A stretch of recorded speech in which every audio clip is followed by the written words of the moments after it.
In everyday life, when the noise of the world fades and we are left alone with our own thoughts, a question often surfaces: why do some people have no friends? On the surface, it may seem like a purely social issue, but Carl Jung would remind us that it holds a far deeper psychological and spiritual meaning. The absence of friendships is not merely about being alone. It is a reflection, a mirror, a symbol of the inner world. Jung taught us that what we experience outwardly is always connected to what lives inside us, and so when a person has no friends, it is never a meaningless coincidence. It can reveal wounds, hidden fears, and even unconscious desires that quietly shape the course of life. Some people step back from others because old experiences left invisible scars. Others choose solitude because the external world feels overwhelming, chaotic, or shallow compared to the depths they seek. And still others instinctively retreat, sensing that their path requires authenticity and truth, even if it means separating from the crowd. In this sense, having no friends is not only a circumstance but a window into the soul. It unveils old traumas, unspoken longings, suppressed fears, but also hidden strengths waiting to surface. From a Jungian perspective, loneliness is never accidental. It is a language of the unconscious, urging us to look inward and recognize parts of ourselves that we may have forgotten or repressed. This solitude can be painful, but it is also meaningful. The absence of friends does not mean someone is unworthy or broken. It often points back to the foundations laid in childhood. A child who grows up unseen, unheard, or invalidated may internalize the belief that their feelings hold little value. That child becomes an adult who hides behind silence, who builds invisible walls of protection, who withdraws not because they cannot connect, but because connection once meant pain. Rejection plays a major role too. Those who have known exclusion, ridicule, or abandonment often develop the reflex to isolate themselves, as if their very soul whispers, "Better the safety of solitude than the risk of being wounded again." At the same time, there are individuals whose consciousness is tuned to a different frequency. Their inner world runs so deep that they cannot endure the superficial chatter that dominates much of modern social life. They long for genuine, soulful connections, and in their refusal to settle for shallow exchanges, they often appear to have no friends at all. Jung once said, "Loneliness does not come from not having people around you, but from being unable to share what matters most to you." In that sense, what looks like emptiness on the outside may hide a profound inner life. The absence of friendships is not just a deficit. It is an expression of sensitivity, depth, and an unconscious search for meaning. Behind the quiet walls of solitude lie invisible battles, silent struggles, and often the seed of transformation. This is why loneliness has always carried symbolic weight. Across myths, legends, and spiritual traditions, we encounter the figure of the hermit, the one who withdraws from society not out of weakness, but in order to seek the inner light. In the tarot, the hermit holds a lamp, symbolizing wisdom discovered in solitude. Similarly, in Jungian psychology, loneliness can be understood as an archetypal stage on the path of individuation, the journey of becoming one's true self. What seems like social failure is, on a deeper level, a rite of passage. Loneliness forces us to face what is often hidden in the crowd, our shadow. Without the distractions of constant company, we confront our fears, our wounds, but also our unrealized potential. Just as a mythological hero must pass through the desert or cave before reaching transformation, modern humans often endure loneliness as their own initiation. It is as if the soul itself whispers, "Now is the time to listen to yourself before you can truly meet others." When a patient once told me, "Doctor, I have no friends. I feel completely alone. I did not see failure but potential," I saw the possibility that solitude, though painful, might open the door to authenticity and inner strength. In a culture that measures worth by the number of social contacts or online followers, having no friends can seem like a shameful weakness. Yet Jung would argue it is not a mistake, but a calling. The psyche communicates not through direct words, but through symbols, circumstances, and patterns. Loneliness then is not random, it is a message, a demand for transformation. Just as dreams send encrypted signals to restore balance, so too does the absence of friendships reveal where growth is required. For many, solitude is not punishment but incubation, a period in which the unconscious shields them from the superficial until they are ready for deeper, truer bonds. Often in clinical observation, I have seen that people suffering from loneliness were not incapable of relationships. On the contrary, they were in the midst of profound psychological processes. Their unconscious was protecting them, creating distance from shallow connections until they were prepared to build authentic ones. Loneliness then becomes less of a curse and more of an initiation, a way for life itself to demand authenticity, to strip away false masks, to push us closer to the essence of who we are. The truth is that when we learn to integrate our shadow, to accept our wounds, and to build a relationship with ourselves, we no longer crave empty connections. Future friendships, when they arrive, are not based on convenience or fear, but on genuine resonance. What society views as weakness, the absence of friends, can, in fact, be the soil where true inner strength grows. Solitude, when understood symbolically, is the soul's way of preparing us for deeper authenticity and real love. So the next time you meet someone with no friends, or perhaps when you face that reality yourself, look beyond the surface. Do not assume failure, brokenness, or inadequacy. Instead, recognize the silent work of the unconscious, the archetypal journey toward individuation. For in solitude lies not only suffering, but also the seed of self-knowledge, transformation, and the possibility of real connection.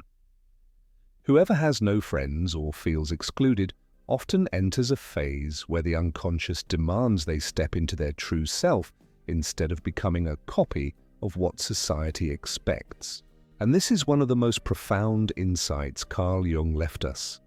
Loneliness is not a random misfortune, but a symbolic passage toward individuation, toward the realization of our deepest inner truth. It is as if life strips away superficial attachments so that the soul can be reborn, just like a snake shedding its old skin to reveal a new layer. In myth and spiritual traditions, this pattern repeats itself. Moses wandering in the desert, Buddha retreating into solitude before enlightenment, Christ withdrawing for 40 days before his mission.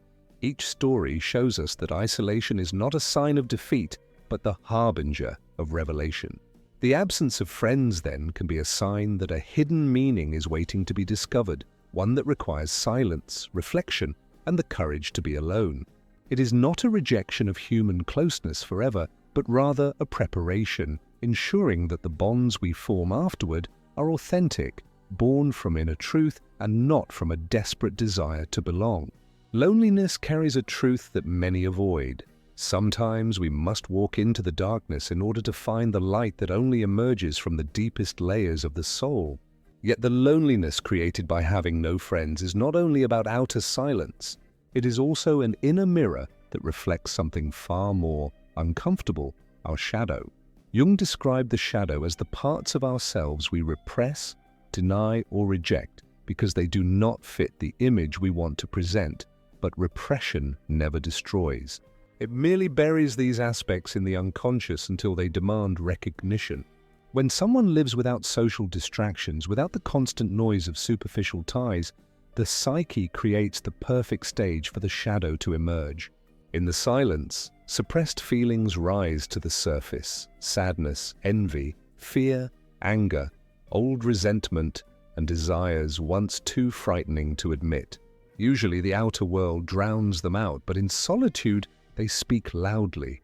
Facing these truths is difficult, for the ego prefers to identify with what is bright and acceptable, resisting the darker, vulnerable, or aggressive aspects of the self.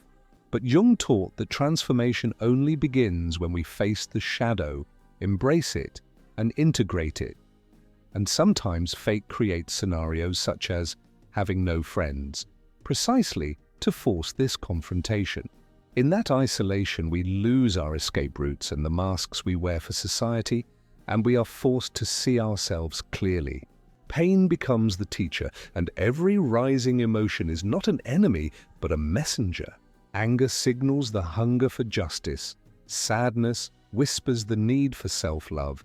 Envy highlights unused potential, and fear points directly to where inner growth is possible. Again and again, I have observed that the darkest moments in which people cried, "I have no friends, I feel completely alone," were paradoxically the very thresholds of awakening. What looks like punishment is actually the psyche's initiation, leading us down into our symbolic caves where we meet our dragons, our guilt, fears, insecurities, and wounds. Like the mythological hero, we must descend before we can find the treasure, and here the treasure is our wholeness. For the shadow, once integrated, is no longer an enemy, but raw energy waiting to transform into creativity, wisdom, and freedom. In this way, loneliness ceases to be an empty void and becomes the crucible where the old self dissolves and a stronger, truer self is born. To be stripped of friends is to be led into a deeper connection with the only companion we can never lose, our whole self, with both light and shadow. This desert of loneliness, painful as it may be, acts like an alchemical fire. Those who endure without fleeing into shallow company learn to listen to themselves, to observe their thoughts, wounds, and desires, discovering that they can carry themselves and that within lies a reservoir of creativity, intuition, and resilience once drowned out by the constant noise of society. The process is like the phoenix myth, burning in the fire of isolation and rising again, not as before, but renewed, more conscious, less dependent on validation from others. And it is here that authentic relationships become possible because the motivation to connect shifts. Before, many bonds were formed from fear, emptiness, or unhealed wounds, but after the transformation, relationships arise not from lack, but from abundance, not from desperation, but from freedom. Again and again, in clinical practice, I have seen that people emerging from loneliness attract new kinds of connections, rare friendships, deeper intimacy, meaningful bonds that nourish instead of distract. They no longer crave crowds or surface-level interactions, but yearn for genuine exchanges that support growth and truth. In essence, the pain of having no friends prepares the soul for the right ones. This transformation does not only change how we relate to others, but also how we stand in the world itself. Someone who has faced solitude no longer fears silence, rejection, or abandonment. They know they can carry themselves, and from this inner confidence they interact with others without masks, with greater authenticity, and this creates an invisible magnetism. They draw in those who resonate with their truth, not their fear. It is as if the soul, once reborn, now seeks companions who are also awake, who understand authenticity because they have walked their own path of self-discovery. Thus, what seemed like failure, a life without friends, reveals itself as a stage in the soul's evolution. Jung reminded us that loneliness is never about the absence of people, but the inability to share what truly matters. And so, when friends disappear, it may not be a sign of deficiency, but of destiny, a symbolic initiation where life removes the noise so the soul can be heard. For the one who embraces this passage, who walks through the silence and faces the shadow, emerges not broken but whole, not weaker but freer, and ready at last to create relationships rooted in truth, depth, and lasting love. This inner light becomes the compass by which a person chooses their path and their companions, revealing that what at first seemed like punishment is actually a profound initiation. For the absence of friends is not a cruel accident, but a transformative stage that cleanses and prepares the soul for the new. And though this process is neither immediate nor painless, it leads to one of the deepest forms of inner freedom and to relationships that are more lasting, authentic, and true. From the perspective of Carl Jung, who believed nothing in the psyche is without meaning, even loneliness carries a hidden purpose, for the conscious ego, so dependent on recognition and company, misinterprets prolonged solitude as failure. Yet in truth, the unconscious is issuing a call to transformation, leading us away from the external noise of the crowd so that we may hear the voices within. In my research and clinical observations, I have often seen how loneliness acts like a secret inner laboratory of the spirit, a place where, free from distractions, the most essential questions rise to the surface. Who am I really? What is the meaning of my life? What gives my existence direction and depth? Such questions cannot be answered in the crowd or by superficial approval, but only in the intimacy of one's own soul, where silence becomes revelation. It is precisely in such times that a new relationship with the spiritual begins to unfold. For the person who feels utterly alone begins to sense that they are accompanied by something greater, by the collective unconscious, by the eternal archetypes that have always guided humanity, revealed through dreams, symbols, and synchronistic encounters. It is as if, when one external door closes, another opens inward into the timeless dimension of the soul, reminding us that silence is not emptiness, but sacred space, preparing us for the presence of the divine. That is why, across all spiritual traditions, we find loneliness and withdrawal at the center of transformation. Moses wandering in the desert, Buddha sitting alone beneath the Bodhi tree, Christ spending 40 days in isolation, all knew that only in the absence of noise does the deepest truth reveal itself. The absence of friends, then, can be understood as a symbolic initiation, a call from the soul to go beyond the surface of life. And whoever learns to carry themselves in loneliness discovers an inner wealth that no external company can replace. They become less dependent on the validation of others, more rooted in their own center, finding strength in the eternal self that Jung called the wholeness of the psyche, a connection to what some call God or the divine core. What is astonishing is that this contact with the spiritual does not come as theory or dogma imposed from outside, but reveals itself in lived experiences, a dream filled with archetypal images, a chance meeting that illuminates the path, or a quiet inner certainty that even in the darkest hour, one is not truly alone. Man realizes there is within him something indestructible, something that does not die, that does not break, that remains unshaken even amid losses and absences. And in this sense, loneliness becomes a teacher, stripping away what is superfluous, confronting us with fragility, but at the same time connecting us to a strength that transcends the human ego.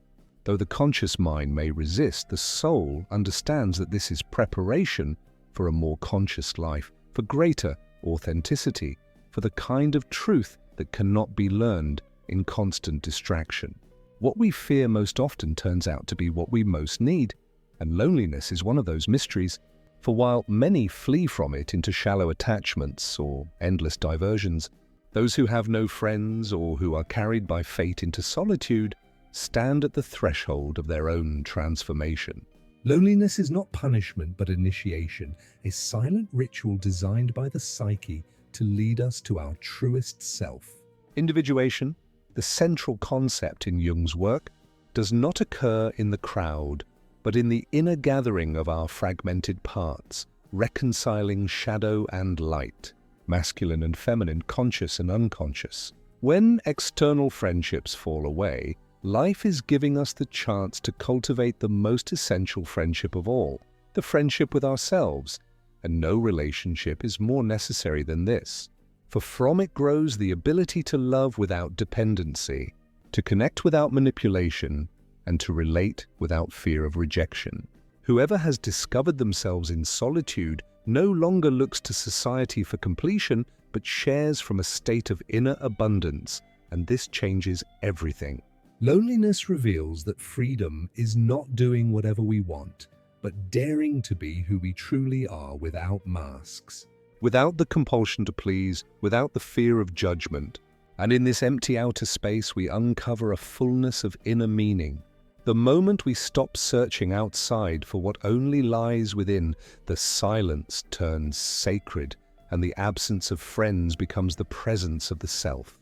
There, in the stillness where the world's noise fades, the deeper voice whispers, the voice of the soul, the inner core that links us to eternity. We realize then that we were never abandoned, for something greater has always been guiding us, a meaning that carries us even if we do not fully understand it. Having no friends, therefore, is not condemnation but invitation, a threshold into awakening, a call to walk through the dark night so that we may discover the light that shines from within. This light is our essence, our destiny, and when we embrace it, loneliness is transformed from a heavy burden into a sacred privilege, the privilege of knowing ourselves, of being reborn into wholeness, of recognizing that what looked like absence was in fact the deeper presence of our own eternal being. If this video opened your eyes to the deeper meaning of loneliness and Carl Jung's insight into having no friends, don't keep it to yourself. Share it with someone who needs this reminder. Make sure to like, subscribe, and hit the bell icon so you never miss new videos on psychology, relationships, and self-discovery. Join our growing community and start your journey toward inner strength today.